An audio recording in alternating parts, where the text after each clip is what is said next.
పెద్ద పులి ఉండేది. ఆ అడవికి రాజుగా అదే పెత్తనం చెలాయిస్తూ ఉండేది.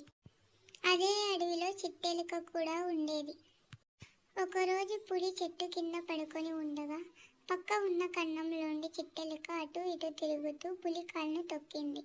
అంతే, పులికి పట్టరాని కోపం వచ్చింది. పంజా వదిలింది. బాగా భయపడిన చిట్టెలుక గజగజ వణుకుతూ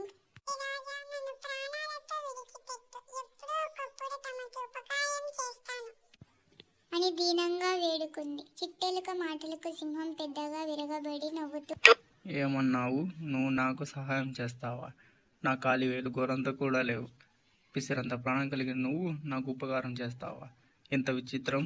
అని నవ్వుతూ సర్లే బతికిపో అంటూ చిట్టెలుకను వదిలిపెట్టింది. దీంతో బ్రతుకు దేవుడా అనుకుంటూ చిట్టెలుక ప్రాణాలు అరచేతిలో పెట్టుకొని అక్కడి నుండి పారిపోయింది.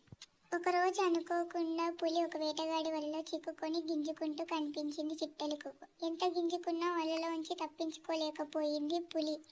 తనను బంధించుకొని తీసుకుపోయి వేటగాడు బోన్లో పెడతాడో లేక ప్రాణాలే తీస్తాడో అనుకుంటూ బాధపడసాగింది పులి. ఇదంతా చూసిన చిట్టెలుక పులి దీనస్థితిని చూసి జాలపడసాగింది. చిట్టెలుక గబగబా వలతాలన్నిటినీ కొరికేసింది. చిట్టెలుక చేస్తున్న పని చూసిన సింహం ఆశ్చర్యానికి గురైంది. మొత్తం వలతాలన్నిటినీ చిట్టెలుక కొరికేయడంతో పులి వల నుండి బయటపడింది. చిట్టెలుక ముఖం చూసేందుకు కూడా సిగ్గనిపించిన పులి ఇలా అనింది.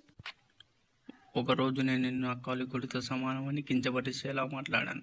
అసహించుకున్నాను. అవన్నీ మనసులో పెట్టుకుని నువ్వు నిన్ను ప్రాణాలతో విడిచిపెట్టానని ఒకే ఒక్క కారణంతో నన్ను కాపాడావు అంది పులి.